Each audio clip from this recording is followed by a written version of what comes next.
ne sais pas si vous le savez, mais la priorité des personnes âgées, des vieux, eh bien, c'est leur merde. Et oui, savez-vous à quoi on sait qu'une personne est en train ou devenir vieille ou est vieille, que ce soit psychiquement ou physiquement? Ben, c'est simple, c'est qu'en général, elle vous parle de ses problèmes de caca. Caca mou, caca dur. Alors oui, c'est logique. Non pas qu'elle en parle, mais de ce qui se passe. Pourquoi? Parce que le soir, ils mangent les restes de midi, qui ne sont pas forcément restés dans le frigo tout l'après-midi, et puis un petit bouillon, quelques restes, etc. Moralité, le matin, bah, c'est cacamou. Alors là, eh ben, c'est la cata, c'est le caca-cata. Donc on prend une pilule anti-cacamou. Le midi, on fait attention du coup. On mange mieux. Et puis, ben, le soir, parce que les vieux, ça chie 2 fois par jour, hein, n'est-ce pas, madame? Les vieux, ça chie 2 fois par jour. Et ben, c'est ce caca dur. Donc là, c'est à nouveau la cata caca. Donc on prend un cachet anti-caca dur. Puis le lendemain matin, eh ben, c'est caca mou, et ainsi de suite. Alors, caca dur, c'est pas choquant en soi, puisque tout le monde le sait, dans le corps humain, la matière fécale. Mais le process chez les petits vieux, bah, c'est ça. Caca mou le matin, cachet anti-caca mou, caca dur le soir, cachet anti-caca dur, et ça tourne. Alors, j'ai quelqu'un qui m'a expliqué un jour que si on avait une nourriture parfaitement équilibrée, très saine, et qu'on mangeait sans excès, on n'avait pas besoin de papier toilette, et il m'avait expliqué que lui, sa femme et ses enfants n'utilisaient pas de PQ, qu'ils en achetaient jamais. Et qu'en fait, c'était comme chez les animaux. Lorsque on mange sainement, ce que je vous disais, donc la merde sort sans laisser de traces sur les parois, ça sort tout seul, il n'y a pas besoin de s'essuyer. Alors, je n'aimerais pas être à la place de leur calbut, surtout dans quelques années quand ils en seront cacamou, cacadur. Et puis ensuite, comme il le disait, hein, c'est comme les animaux. La seule chose qu'ils n'ont peut-être pas vue, c'est que les animaux, ils se lèchent le cul. Alors peut-être que eux aussi arrivent à se lécher le cul, je ne sais pas. Et c'est cette même personne qui m'avait expliqué que c'était encore peut-être, ça pouvait même être mieux, parce que quand la merde était parfaitement lisse et profilée, elle pouvait sortir et passer dans l'eau de la cuvette sans un bruit, et même avec un peu d'élan, partir toute seule à travers les tuyaux dans les égouts. C'est une merde parfaitement profilée. Donc vous imaginez la merde avec comme tel un nageur, hein, la petite lunette de nageur, le petit bonnet de nageur, le speedo avec le tissu spécial bien glissement dans l'eau, le bon nageur, la belle merde nageuse qui hop, se lance, passe et va directement dans les égouts. Mais pour vous, vous imaginez le choc?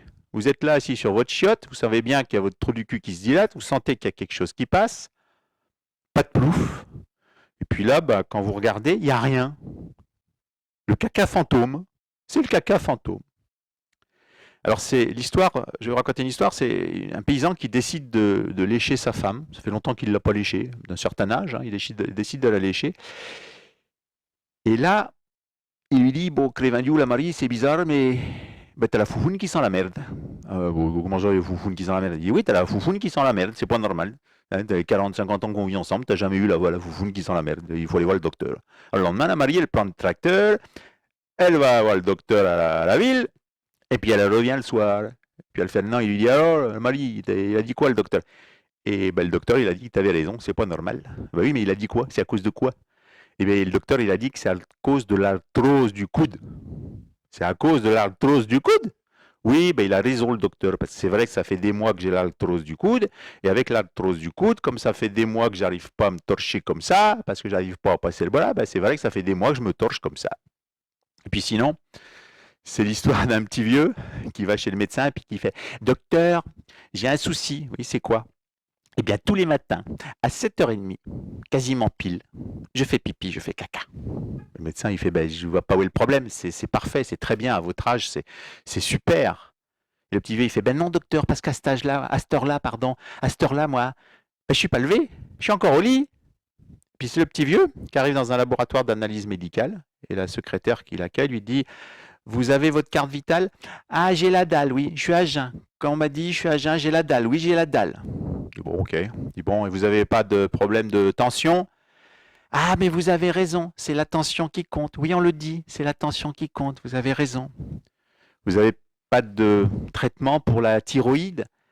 De moins en moins souvent. Un peu, mais de moins en moins souvent. Comment ça, un peu, mais de moins en moins souvent? Ben, je tire au lit. Je tire au lit, mais pas souvent, puis c'est de moins en moins. Vous savez, à mon âge, les personnes âgées, les hommes âgés, c'est comme les vieux tracteurs, hein. Il faut les démarrer à la main, et puis une fois que c'est parti, il faut vite monter dessus avant que ça cale. Et l'infirmière, la secrétaire médicale, qui lui dit oui, oui, je vois ça, oui. Et vous vous venez pourquoi sinon? Et puis là, il lui tend un petit sachet, et puis il dit voilà.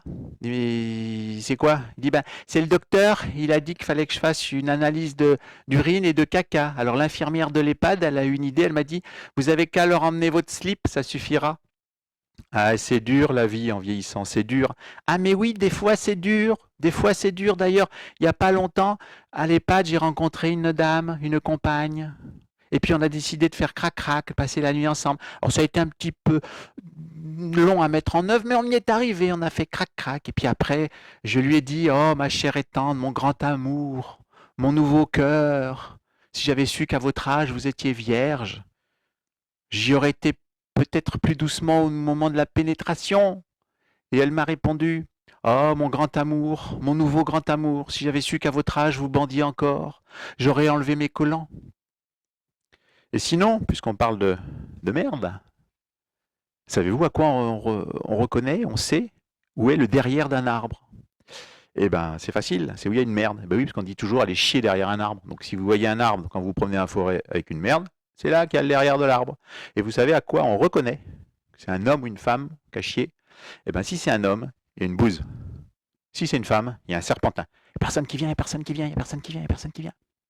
Et puis sinon, c'est l'histoire de deux homosexuels, ils se baladent dans les bois, il y en a un qui a envie d'aller chier, il va derrière un arbre.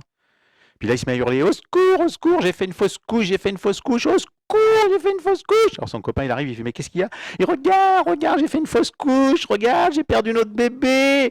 Mais qu'est-ce que tu racontes là? Mais regarde, il y a les petits bras, les petites jambes, j'ai fait une fausse couche, j'ai perdu notre bébé. Et l'autre, il regarde, il fait mais non, t'as simplement chié sur une grenouille, c'est tout. Voilà.